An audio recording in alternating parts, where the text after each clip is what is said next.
Look at your life for a moment. Some people struggle endlessly no matter how hard they try. Some people rise naturally, as if life quietly cooperates with them. Some are born sensitive, some fearless, some restless, some deeply wise beyond their years. Have you ever wondered why? Buddhism teaches us something shocking. Nothing in your life is accidental. Not your struggles, not your talents, not even the time you were born. In ancient Buddhist thought, karma does not begin at birth, it continues. Your birth is not a beginning. It is a continuation of a journey already in motion. And today, I'm going to show you something simple, yet deeply unsettling. The last digit of your birth year reveals the dominant karmic energy you carry into this life. Not your fate, but your natural direction. Not a curse, but a pattern. This is not superstition. This is not blind belief. This is observation, repeated across generations. Monks didn't use numbers to predict the future. They used them to understand human tendencies, attachments, fears, and strengths. And when you hear yours, you may finally understand why your life feels the way it does. Before we begin, like this video so this wisdom reaches those who need it. Subscribe if you want truths that school, society, and comfort never teach. Now, check the last digit of your birth year. Not your age, not your date, just the final number.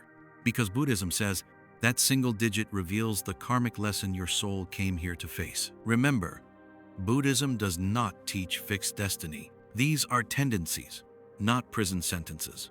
Awareness allows transformation. 0 or 1, the old soul. If the last digit of your birth year is 0 or 1, your life has probably felt strange from the very beginning, not dramatic, not tragic, just quietly different. While other children laughed loudly, chased approval, and rushed toward noise, you were the one who watched. You noticed things others missed. You felt older than your age, not in your body, but in your mind. Adults often told you, you think too much for your age, without realizing they were describing an old soul trying to survive in a young world. From early childhood, you may have felt a subtle distance from people, even those you loved, not because you didn't care, but because you saw through illusions too quickly. You sensed hypocrisy, fake smiles, hidden motives. While others enjoyed the game, you noticed the rules behind it. In school, at family gatherings, among friends, you often felt like an observer, placed inside a story you never fully belonged to. And this is where the first wound of the old soul forms, not rejection, but quiet alienation. Buddhism explains this with a perspective most people never hear. It says, some minds arrive already shaped by accumulated experience, not memory, but tendency. You weren't born blank. You came with a weight of understanding, as if your consciousness had already traveled far. That's why shallow conversations exhaust you. That's why meaningless ambition feels empty. That's why you crave depth, silence, and truth, even when you don't have the language for it yet. But wisdom, when it arrives too early, often becomes a burden. In real life, you may have noticed this pattern. People come to you with their problems, but rarely stay. They listen to your advice, but don't truly see you. You become the counselor, the listener, the emotional anchor, yet when you need support, there is often no one sitting beside you. This creates a deep, invisible loneliness. Not the loneliness of being alone, but the loneliness of being unmet. Many old souls confuse this loneliness with a personal flaw. They think, something is wrong with me. But Buddhism teaches something radically different. Your suffering doesn't come from being disconnected. It comes from detachment formed as self-protection. When you've seen disappointment too many times, you stop reaching. You stop chasing connection. You convince yourself you don't need it. And this is the paradox of the old soul. You were born with the ability to detach, to observe life without being consumed by it. But when detachment turns into isolation, it becomes a prison. Buddhism never taught escape from humanity. It taught freedom within it. The lesson for the 0 or 1 soul is not to withdraw from the world, but to remain present without clinging. In real life, this may show up as resisting relationships, avoiding emotional exposure, or feeling uncomfortable when someone gets too close. You might value solitude, but secretly wonder why it hurts sometimes. The truth is painful yet liberating. You don't fear people. You fear disappointment. And so you stay one step back, safe, untouched, unseen. But here's the deeper truth. Buddhism points to, you are not here to disappear into silence. You are here to guide, not from a pedestal, but from presence. Not by chasing validation, but by embodying calm. People naturally sense your depth. They are drawn to your stillness, your clarity, your quiet authority. Even when you say little, your presence speaks. Your destiny is not loud success. It is quiet impact. You influence without forcing. You teach without preaching. You lead without demanding. And when you finally learn the balanced detachment without isolation, something shifts. Loneliness softens.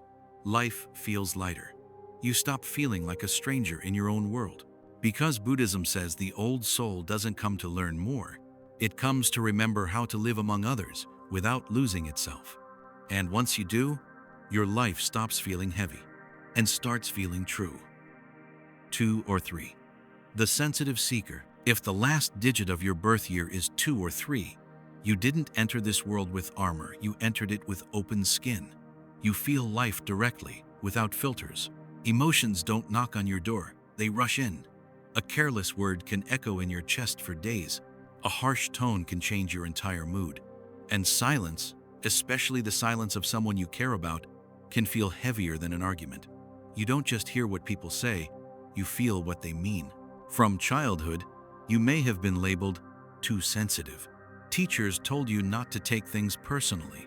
Family members said you overreact. Friends joked about how easily you get hurt.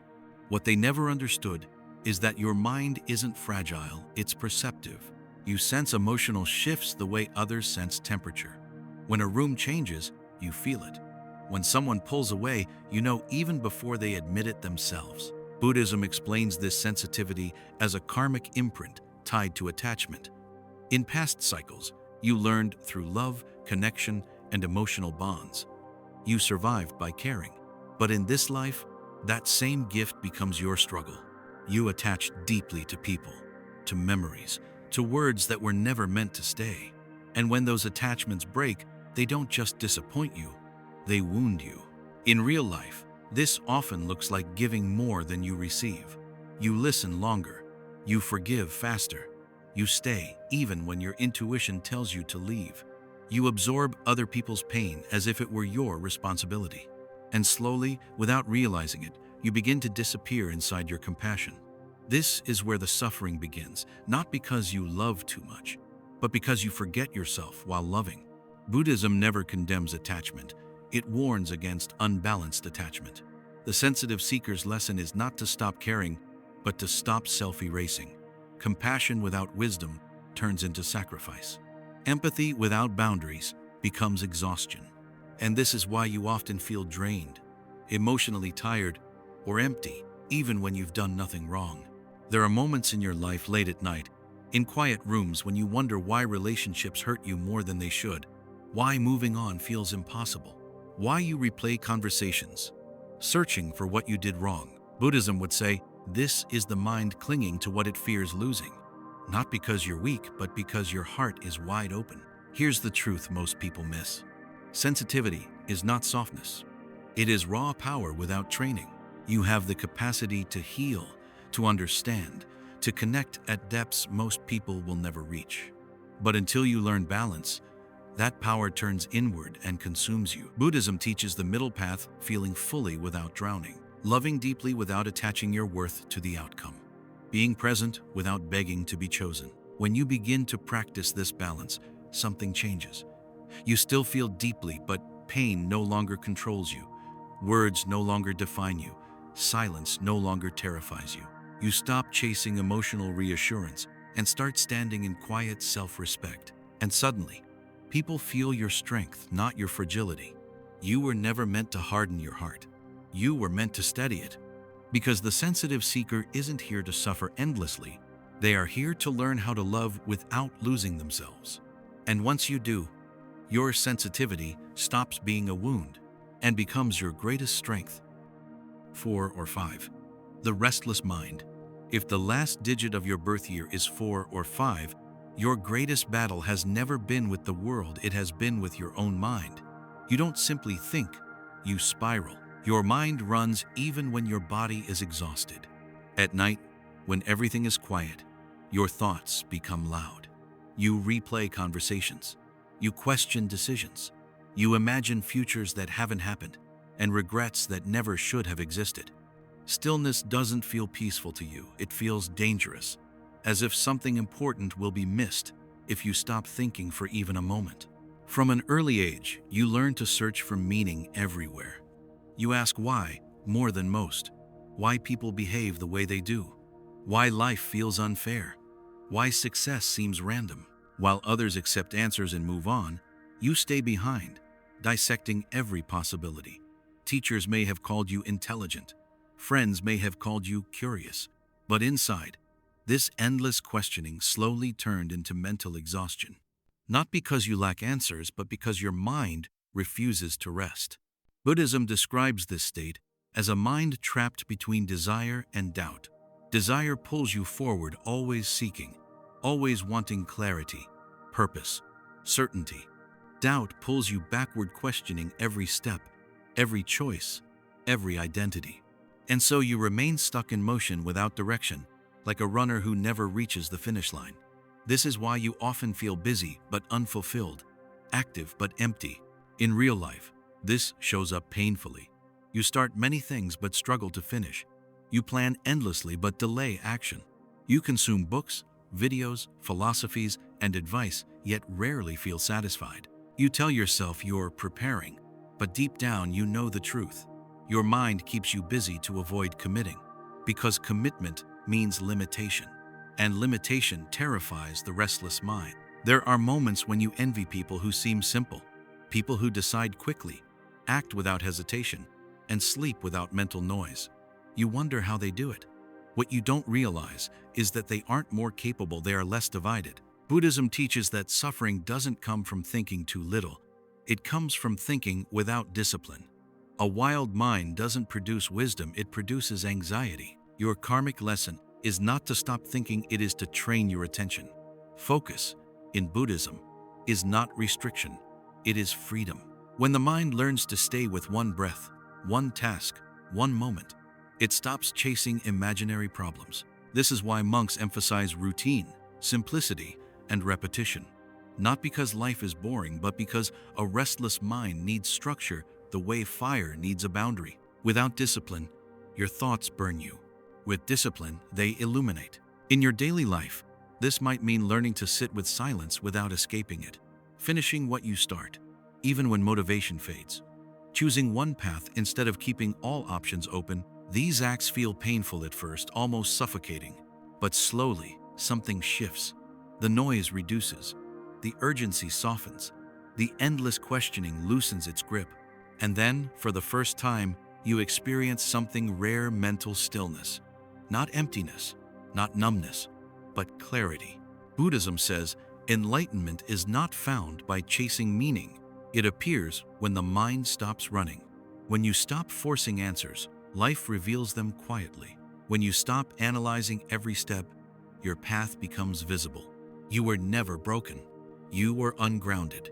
And when you finally learn to anchor your mind through discipline, focus, and presence, your suffering doesn't end because life becomes easy. It ends because your mind becomes still enough to stop hurting itself. 6 or 7. The silent warrior. If the last digit of your birth year is 6 or 7, your strength has never been loud.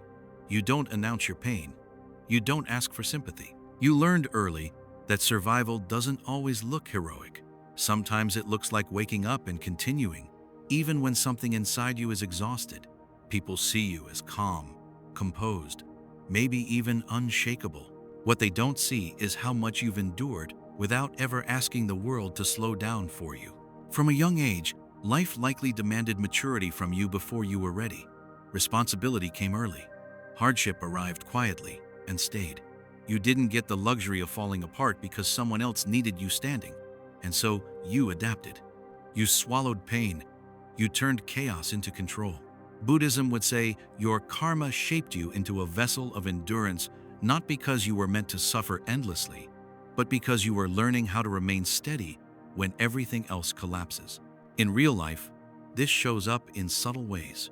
You keep going when others stop. You stay calm in crises. You absorb pressure without complaining. When things go wrong, people look to you because they trust your stability. But what they don't realize is that every time you say, "I'm fine," you're choosing strength over honesty. And slowly, that choice becomes a habit. Buddhism teaches that true power is not dominance over others, it is mastery of the inner world. And this is the path of the silent warrior. You are learning self-control, emotional restraint, and resilience. Pain did not make you cruel. It made you disciplined. You didn't become bitter, you became solid, like a mountain that learned to stand through storms without moving. But here is the hidden danger of this karma. When endurance becomes identity, rest begins to feel like weakness. You don't know how to stop. You don't know how to ask for help. You feel uncomfortable being taken care of because you've always been the one holding things together. Even in moments of peace, your body stays alert as if the next crisis is just waiting. There are nights when the weight finally surfaces, when silence feels heavy, when exhaustion seeps in through the cracks you've been holding closed. But even then, you push it down, because surviving became second nature and resting feels unfamiliar. Buddhism never glorified suffering. It warned against clinging to endurance. The silent warrior's lesson is not to become stronger, you already are. The lesson is to allow softness without fear, to understand that rest is not surrender. It is maintenance of the self. In your life, this may look like learning to pause without guilt, saying no without explanation, letting someone support you without feeling indebted, choosing recovery over resilience. These acts feel unnatural at first, almost dangerous, but slowly, they heal the part of you that has only known survival. Because ruling the inner world doesn't mean suppressing pain, it means listening to it before it hardens you. You don't break easily, that is true. But Buddhism says even the strongest structure needs moments of stillness, or it cracks silently. You were never meant to just survive life. You were meant to live it without armor all the time. And when you finally learn to rest, not because you're weak, but because you're wise, your strength stops being a burden and becomes peace. 8 or 9. The transformer. If the last digit of your birth year is 8 or 9, your life has never been calm, it has been transformational. You don't move through existence in gentle steps. You rise, you fall, you rebuild. You experience extreme highs where everything feels aligned, powerful, alive, and then sudden collapses that strip you down to nothing. Jobs end without warning.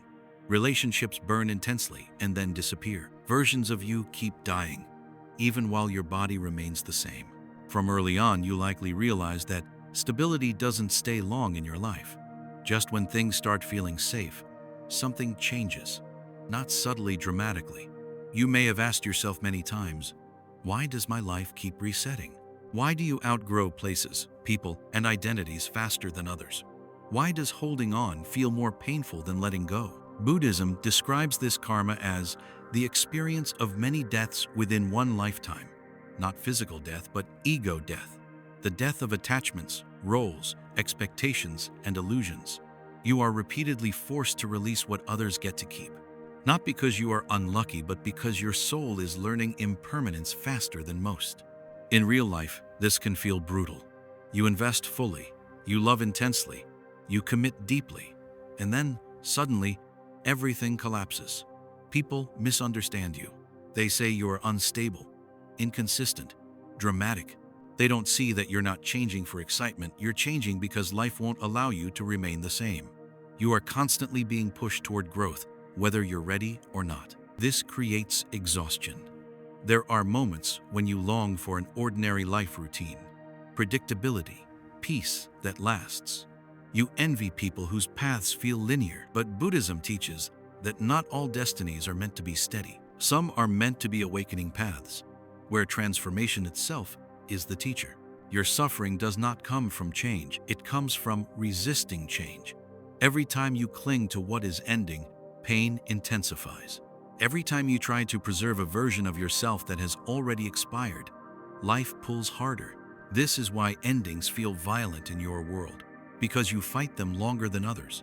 But here is the hidden truth of the transformer. Each collapse sharpens you.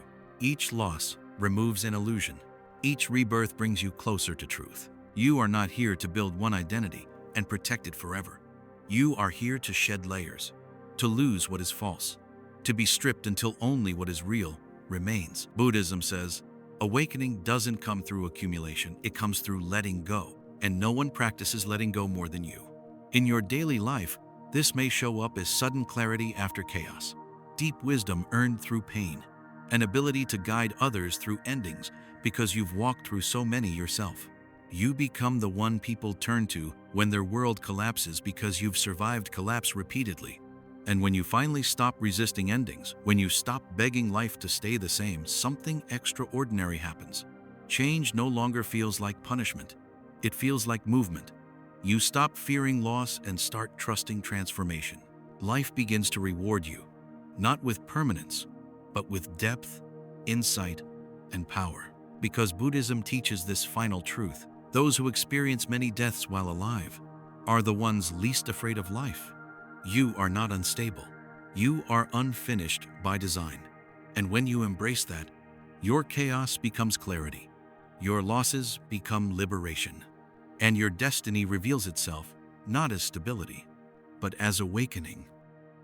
As we conclude, your birth year digit does not command your life. It does not decide your success, your pain, or your future. Your awareness does. Buddhism has never taught destiny as a fixed sentence. It teaches tendencies, currents of the mind that repeat until they are seen clearly. Most people spend their entire lives trapped inside patterns they never question. They call it fate. They call it luck. But in truth, it is unconscious habit. The moment you recognize your tendencies, how you react, attach, endure, overthink, or resist change, something breaks. Not outside you, inside you. Because Buddhism says, when you understand your tendencies, you are no longer ruled by them. Understanding does not remove struggle instantly, but it removes blindness. And blindness is the real prison. Once you see your pattern, you stop repeating it unconsciously. You pause before reacting. You choose before attaching. You rest before breaking. You let go before suffering multiplies. This is where freedom begins, not in changing your life overnight, but in changing how you meet it. If this message reached something deep inside you, comment the last digit of your birth year. Like if it felt disturbingly accurate. Subscribe if you want wisdom that frees you, not comforts you. Because the moment you truly understand your pattern, life stops controlling you. And for the first time, you begin to live awake.